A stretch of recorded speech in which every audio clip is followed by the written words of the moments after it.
and you would wait, 6 weeks to get them or whatever. So you'd certainly do that if you wanted to, but really the only thing that was later 80s was Rainy Days in Olympia, second time around in Tacoma, or Fallout Records on Olive Way in Seattle. Right. And Cellophane Square. You were not going to find anything on the shelf. It's not something that anybody was stocking here in Aberdeen. No. It was the story that I got.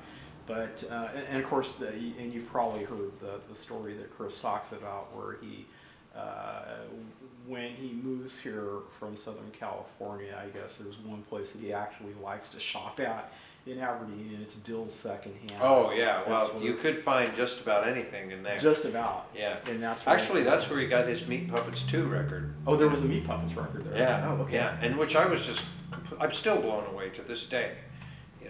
Yeah. That's the first time I heard that. Yeah. He got it there for a buck.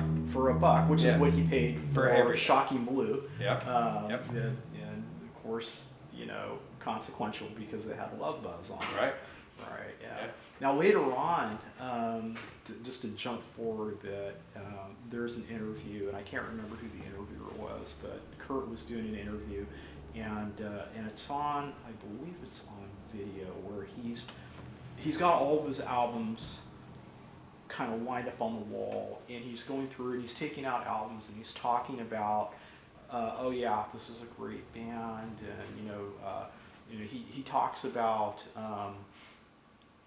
the one album that he really has something significant to say anything about is the Sex Pistols, Nevermind the Bollocks, right? And he talks about how this was the most well-produced record that he's ever listened to, which interesting. Obviously you've listened to it, but the one thing he mentions is that he interrupts himself and he says, "I found this in Aberdeen." And so that's kind of surprising too, So we've got the Meat Puppets gets found at Dill's, I'm just curious if, did he ever mention anything about that album? I actually don't recall that. I had those conversations with him all the time because I was hungry for this, and I would borrow. That was one of the things that I would do, is I would borrow, particularly from Matt and Kurt, and Chris, we would borrow each other's records and then bring them back. Sure. You would tape them.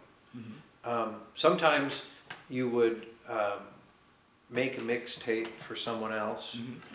And Shelley certainly did that for me. And then Kurt's girlfriend, Tracy Miranda, she did that for me a couple times. And Kurt had a bunch of Tracy's albums over there too. And so, but sometimes I would just go through the record and pile and take one out, ask them, and they would say, "Oh, no, don't do that one, do this other one," and then go home, listen to it. If I liked it, I'd record it, bring it back, and just do that over and over and over again. And so that was one of the ways. I mean, that was like the YouTube of today, where you would discuss it, you would say, "Let me write that down somewhere," and then you would do your own little research, but you would have to be entrusted with the real, like you say, difficult to acquire down here in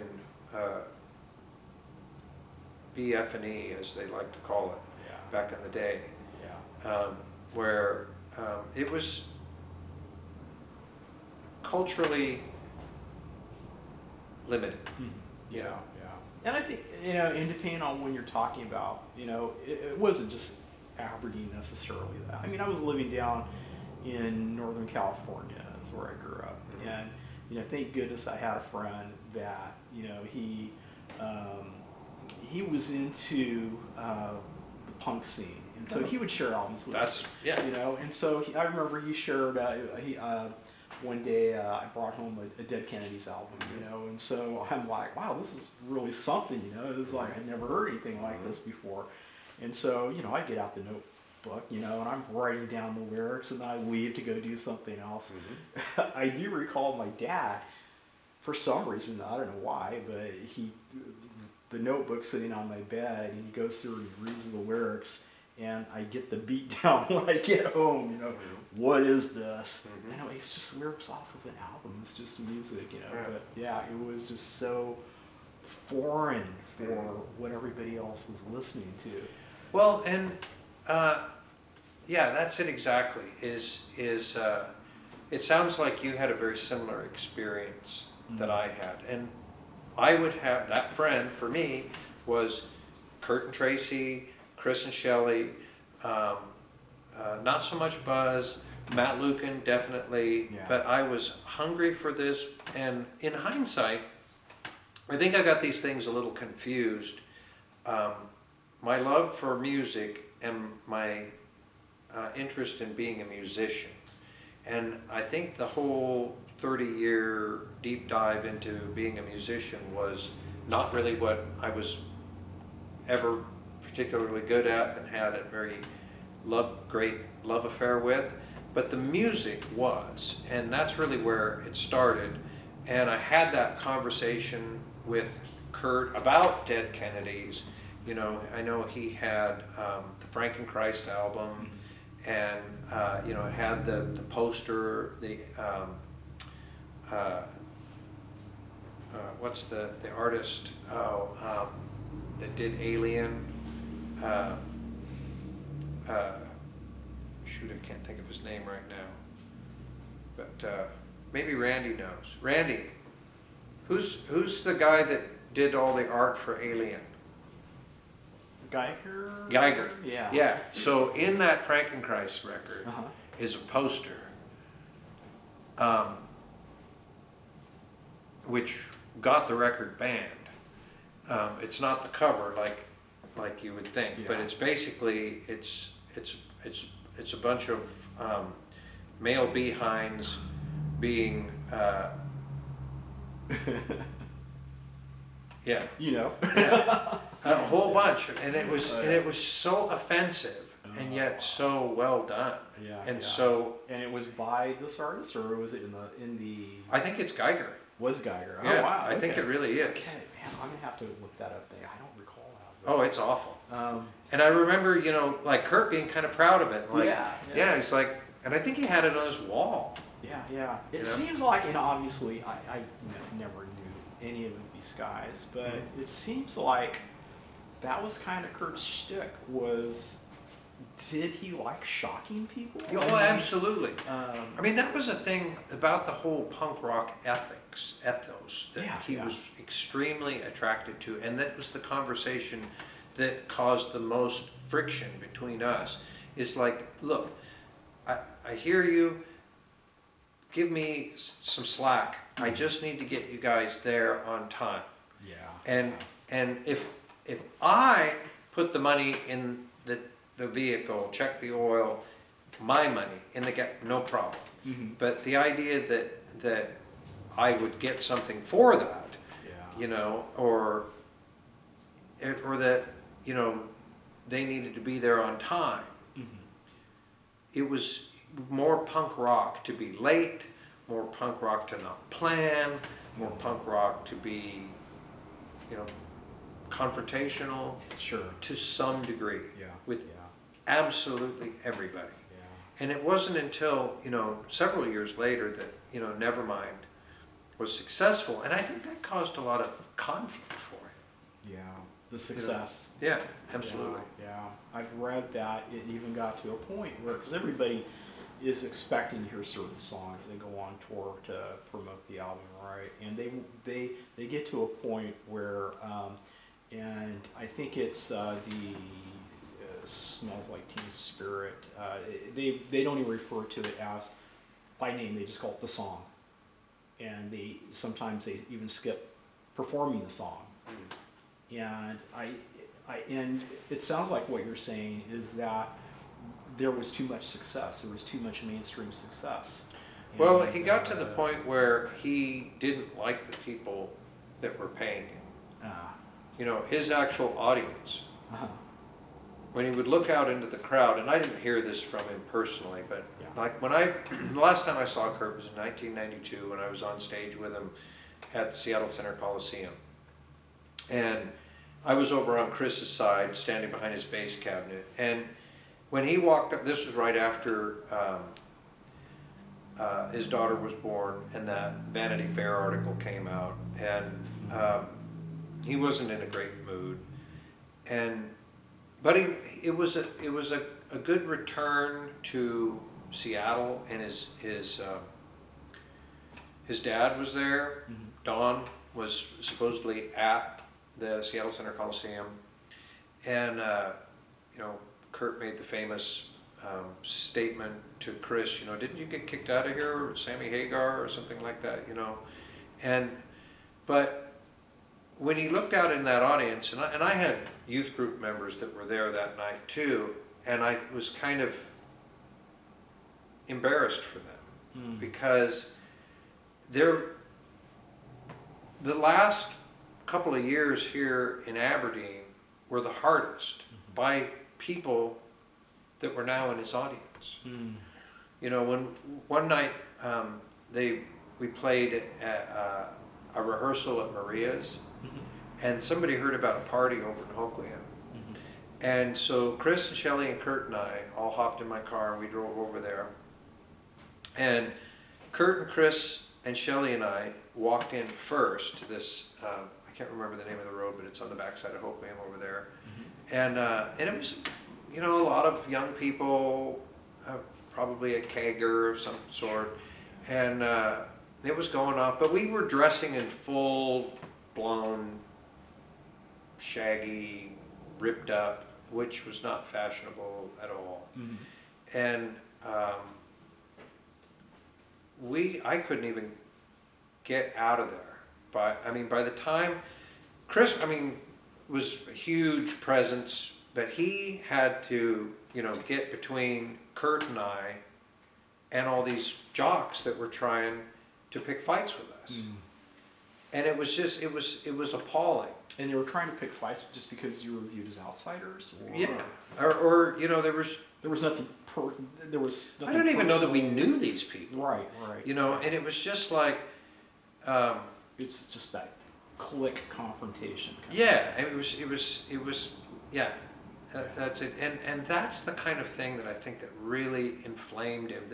His sort of, how human do you have to be to be just left alone? Yeah. Of you're not human, I'm more human than you. My humanity's better than your humanity. And that's the language. I wish he could have articulated that, because I would have loved to have that conversation with him then. But he was at the cusp of all that with feminism and the homosexuality, saying that, look, we're all human. Doesn't matter what color we are, what gender we are, what we just are human. Let's figure out how to be nice to each other. Exactly. And the way that he did that was through, unfortunately, anger and confrontation. Is, and I don't know if you ever saw the show that he did down in Texas where there was a bouncer that was trying to pull him back onto the stage. Was this the one where he saw a woman being, I don't know if it was being groped or something? No, that's down in, I don't know where that is. But this was where, it was somewhere in Texas. Oh, okay. And it's actually in Live Tonight. Okay. And they're playing, I don't know if they're playing Blue or Love Buzz or something. But he jumps into the audience, and the bouncer tries to grab his leg and pull him back. And he's got his guitar with him, and he doesn't want to get pulled back. And at some point in time, he starts hitting the bouncer in the head with his guitar. And he's a big, burly, mulleted guy, and pretty soon the bouncer realizes, I'm not getting kicked and hit by the audience, I'm getting hit by the artist. And so he starts hitting Kurt. Well, then Chris threw his bass off and went over there and got in between them the exact same way he did that night at that Hoquiam show. Wow. So Chris acted as the peacekeeper. Yeah, and he did the same thing there. And we, no fisticuffs were thrown in Hoquiam, but he was protecting his fearless leader there. Yeah. But I mean, that was the thing. Kurt he was utterly fearless, and he would, especially on these kind of ethical questions, he would go ahead, throttle me, because it won't come out good for you in the end. There's somebody here videotaping, I'm sure, or Interesting. yeah, someone's going to witness this, and they're gonna see this for what it is. How badly so when Kurt was growing up, during these final years in Aberdeen, how badly did he want to get out of Aberdeen because of maybe these type of confrontations and feeling like, maybe not relating to the majority of the people here?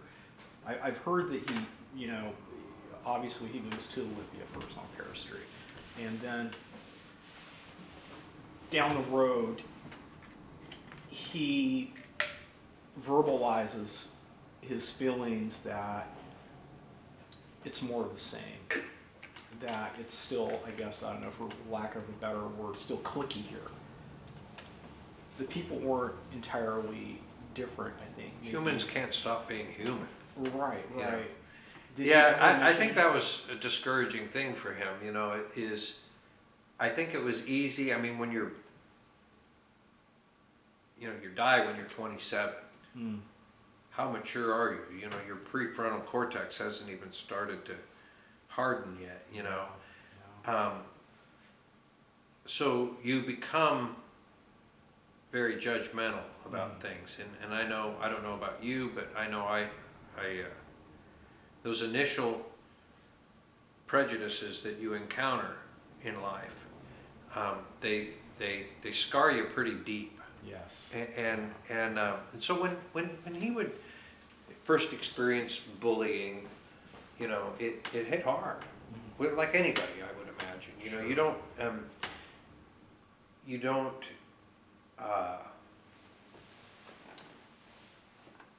tolerate those things well. You don't have the tools.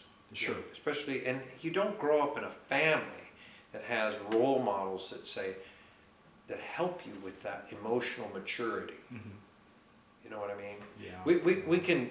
I know I've seen some stuff recently about our society and grasping with the idea that the human body needs to have, physical exercise or motion. And in the 1950s, the very controversial Jack LaLanne was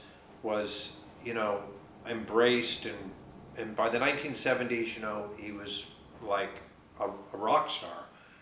And yet, in 1990s and 2000s, and here we are 20 years later, it's like walking and exercising are cultural norms. Sure. Gym memberships are a dime a dozen.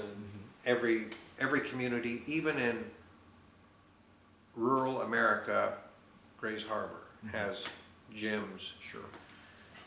But now the mental exercise, the emotional exercise, that's still cutting edge. And we still need to exercise our emotional maturity, exercise our emotional growth, exercise our emotional evolution, give some respect for our emotional development, particularly at a young age. Kurt didn't get any of that. Right. We don't get a lot of that now. Yeah. And so I think, on one hand, I think Kurt would really appreciate where we are, but he'd be like, man, it's so slow. Mm. It's, it's like pulling teeth.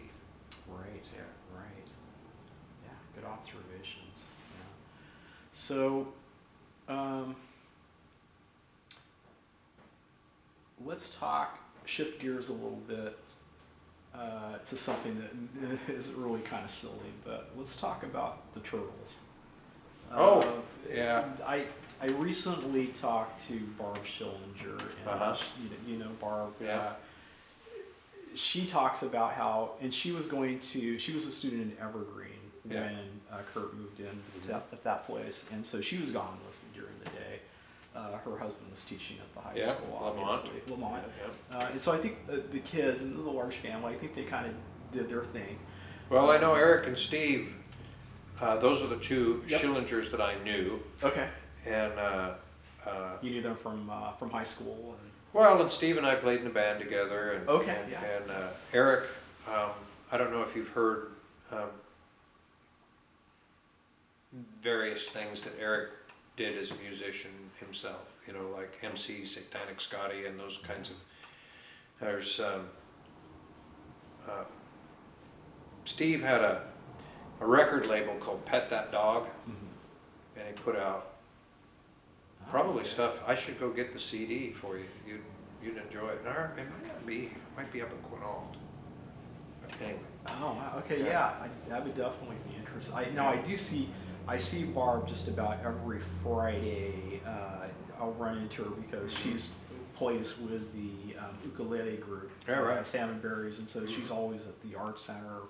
We have our history office at the other end of the building.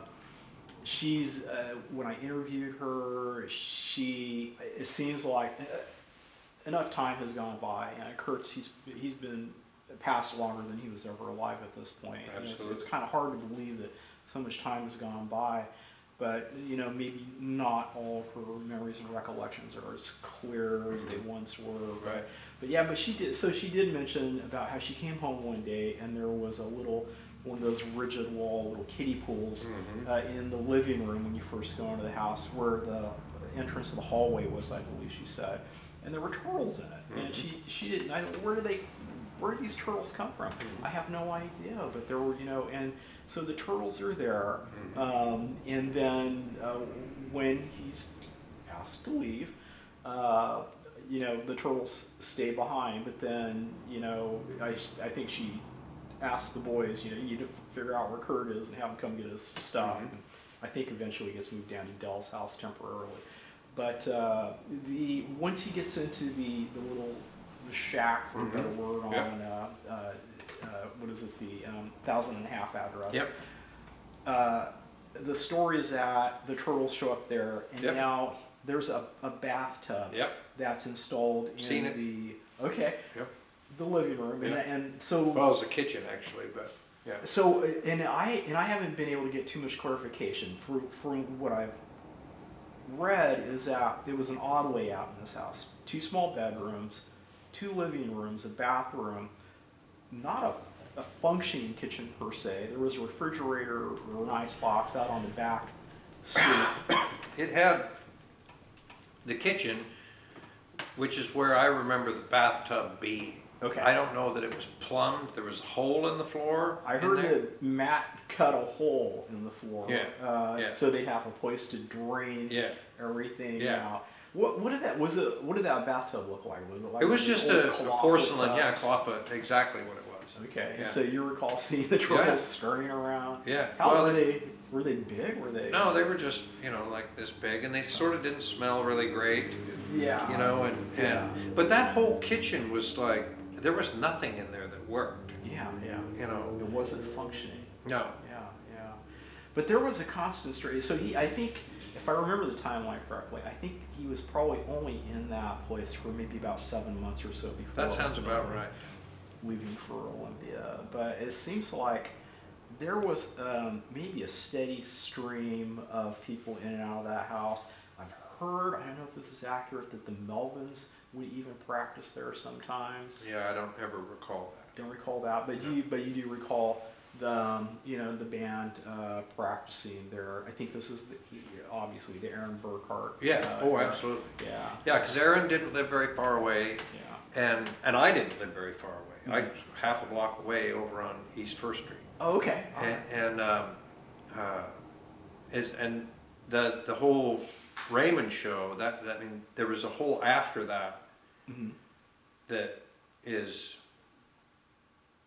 I mean, that story is legendary in and of itself because the Raymond Show. yeah, Yeah. and it's the concert happened, Mhm. and it was, I didn't find out until about the time Charles Cross interviewed me 10 years, after Kurt passed, that there was actually a recording of that show made. Mm. And I got a copy of it given to me through Charles. Oh, wow. But Tony and I have been friends all these years, but he was just like, not saying anything. There were photographs taken of that night. And I didn't realize that either. Have you seen any of these Oh yeah, photographs? yeah. Okay. They're on Twitter and everything. His daughters found him and asked her dad about him, and said, yeah, that was a thing. Yeah. And then it became a thing, it blew up in the social media. Yeah, yeah. Anyway, so that there was you're talking about same night same night, back at the little house. Nussbaum house, yeah. Yeah. So what happened getting out of Raymond was kind of sort of a train wreck. Skid Row, Nirvana, whatever you want to call them, quit playing. And then there was a bunch of Jeff Franks and Tony had a bunch of equipment there all set up all the time anyway. And I'd been going down there every other weekend to hang out with them anyway. And so after Nirvana stopped playing, I'm not really sure what Aaron did. I mean, he probably went out in the kitchen and got a beer. And so I picked up either one of Tony's guitars or Chris's guitar and started playing the bass line to Sex Bomb by Flipper. Okay. And I think Tony was on guitar, and Chris went into the bathroom, took his shirt off, and found some fake vampire blood and squirted it all over himself and came out, and he did the same thing at the K-Dorm show. And anyway, started singing the lyrics to Sex Bomb. Uh-huh. And just sort of overall mayhem, and one time he was draped across this big Zenith television set, and jumping out this window, pouring down rain, and then coming around, running back in the house and doing a couple more stanzas of Sex Bomb, Baby Come On, and then jumping out the window again and running around the house. And then at some point in time, we all just got bored with that and stopped. And I went out into the foyer that sort of went out to where the van was and was looking at loading equipment or whatnot.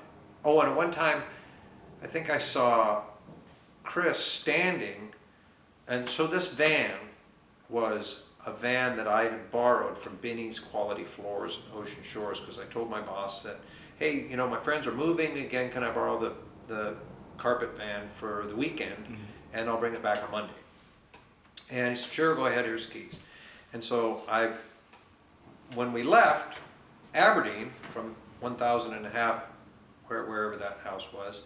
Second Street, I think. Yeah. We just threw everything in the back of the van, and all of us are riding in the van. Mm-hmm. So there's Chris, Shelley, Kurt, Tracy, Aaron, and myself. Mm-hmm. And I don't know who was the passenger. I drove going down, and somebody was a passenger. They were all in the back with the gear and a whole bunch of beer, and they'll, I don't know if Kurt took his amplifier, and I know Chris took his bass, and Aaron did not bring his drums. So anyway, we go down there, we play the show, and at some point in time, Chris is standing